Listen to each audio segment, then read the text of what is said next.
Hello मेरे प्यारे भाइयों बहनों, जैसा कि आप जानते हैं कि second chapter of the chemistry चल रहा है। उस टॉपिक का नाम है, आज का टॉपिक है ether. That is the most difficult topic and important topic. ये सेकंड लेसन है और आपसे मैं यह गुजारिश करता हूँ, निवेदन करता हूँ और आदेश भी देता हूँ कि अब दिसंबर और जनवरी लगभग अगर 50 विद्यार्थी हैं तो कम से कम 45 फर्स्ट क्लास आइए।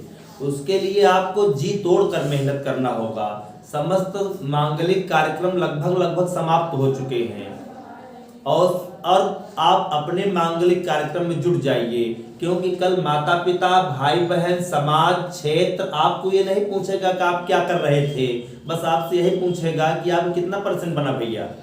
जिस दिन आप सेकंड डिवीजन पास होंगे, थर्ड डिवीजन पास होंगे, आपके आसपास के लोग फर्स्ट क्लास रहेंगे, उस घर और आपके घर में दोनों लोगों में यथास्थित प्रयास नहीं रहेगा।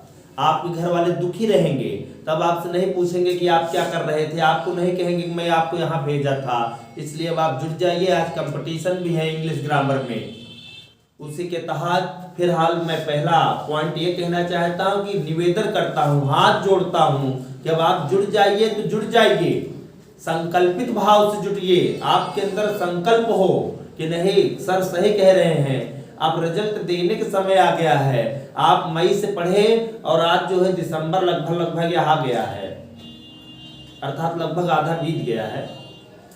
इसी क्रम में हम लोग चलते हैं दोस्तों। आज ईथर क्या बात है समझिएगा, बहुत मजेदार टॉपिक है। ईथर कठिन होने के साथ साथ भी मजेदार है। पहले तो आप ये समझना कि इसकी खोज किया था एक महान रसायनज्ञ रेमंड लली। इन्होंने खोज किया था। याद रखना, अपने समय की ये बहुत महान व्यक्ति थे, पीएचडी होल्डर थे। रेमंड लली ने बताया क्या कि ईथर एक ऐसी गैस है जो जल का व्युत्पन्न है, और इसको यह बताया कि इसमें 2 एल्किल ग्रुप होता है।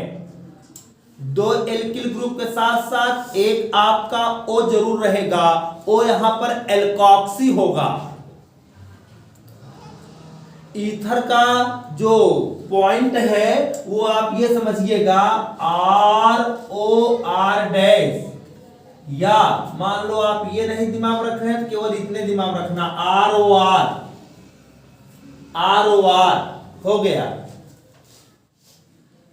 अब आप निश्चित है समझ रहे होंगे कि यार R क्या है। ये देखिए, R को हमने आप बताया था, ये आपका एल्किल समूह है, एल्किल समूह। और एल्किल समूह आप जानते हो कि चाहे CH3 रख दो, चाहे C2H5 रख दो, क्या बात है, देख लीजिए। और अब R के स्थान पर इसको रखो दोस्तों, ये बन जाएगा CH3OCH3। ये हो गया बेटा डाइमेथिल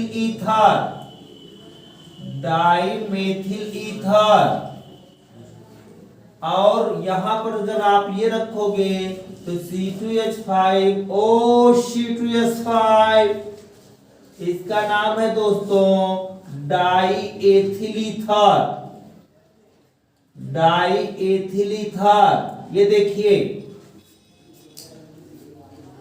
तो C2H5OC2H5, CH3OCH3। Here are 2 types of ether, dimethyl और डाइएथिल।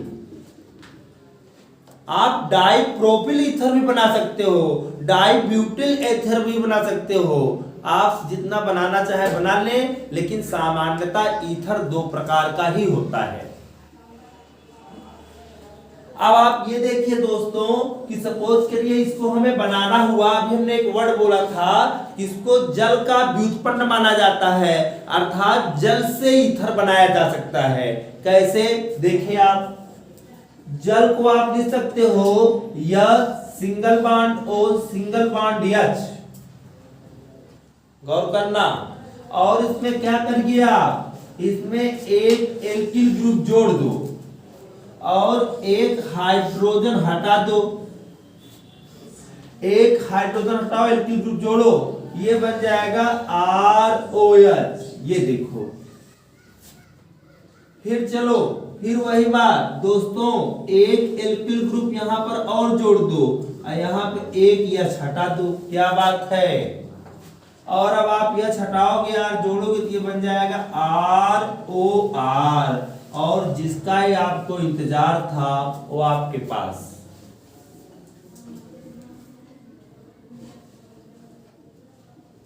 वो आपके पास है, देख लीजिए, ROR, यही ROR है, यही ROR डेट्स है। तो ये है ईथर। ईथर को आयल ऑफ विट्रियल द्वारा भी रेमंड लली ने प्राप्त किया था। और आइए उस रिएक्शन पर भी चलते हैं, समझिएगा। आप ले लो C2H5OH प्लस H2SO4 से क्रिया करा दो, एरो बनेगा C2H5HSO4, C2H5HSO4 प्लस H2O। ये देखिए, और अब आप इसको फिर ले लो भाई, फिर से ले लो C2H5HSO4, और अब आप इस पर फिर क्रिया करा दो इसी की, C2H5OH, एरो, अब आप इसको गर्म कर दो तो देखो बनेगा C2H5O2H5, तो बन गया C2H5O2H5 प्लस जिससे क्रिया कराए तो आपके सामने बन गया H2SO4 आ गया। और जिस चीज का आपको इंतजार था, जिसे आप पढ़ने के लिए व्याकुल थे और आतुर थे, उसको आपके सामने, ये देखिए, इस अभिक्रिया को C2H5OH plus H2SO4, C2H5HSO4 plus H2O, C2H5HSO4 plus C2H5OH, C2H5O, C2H5 plus H2SO4। और आप एक चीज देखे होंगे कि जिससे आप क्रिया कराए थे वही आपको फिर से मिल गया है, याद रखना। इसीलिए इसे कहते हैं ईथर अविरतकरण विधि या अविरत ईथरीकरण विधि।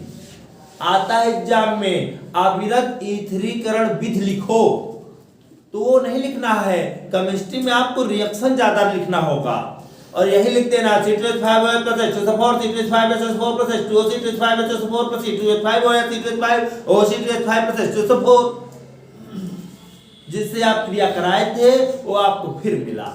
यही है दोस्तों ईथर, बहुत ही इंपॉर्टेंट, ये आएगा जरूर। अविरत ईथरीकरण विधि क्या है, यही लिख देना है। अविरत मतलब होता है लगातार, जैसे आप लगातार मेहनत करते रहो।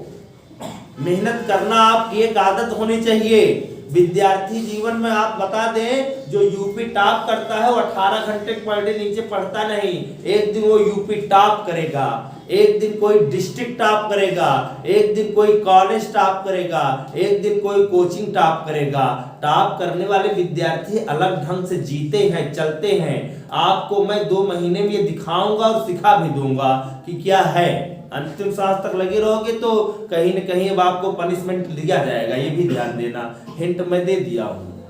मुझे आपकी डर नहीं है, मुझे डर इनकी है, क्योंकि आप मेरे साथ लगे हो। मेहनत करना अब आपकी मजबूरी हो जाएगी, जान लो। मजबूती हटाओ, मजबूरी हो जाएगी। आप जबरियन पढ़ना शुरू कर दोगे, या तो यही कहोगे जय सिया राम। तो आप मेहनत करना, इस विधि को रटना। ईथर की खोज रेमंड लली ने किया था, महान व्यक्ति थे। ईथर वास्तव में जल होता है, जल वास्तव में अल्कोहल होता है। कल मैंने बताया था जल ही अल्कोहल है, बशर्ते दोनों में इतना डिफरेंस है कि जल को सामान्य तरीके से पिया जा सकता है और अल्कोहल तो मान लो अल्कोहल है।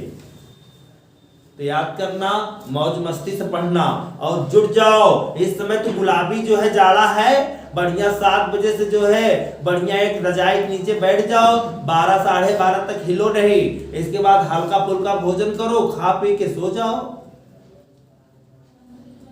जीवन में आगे बढ़ना है, पढ़ना है।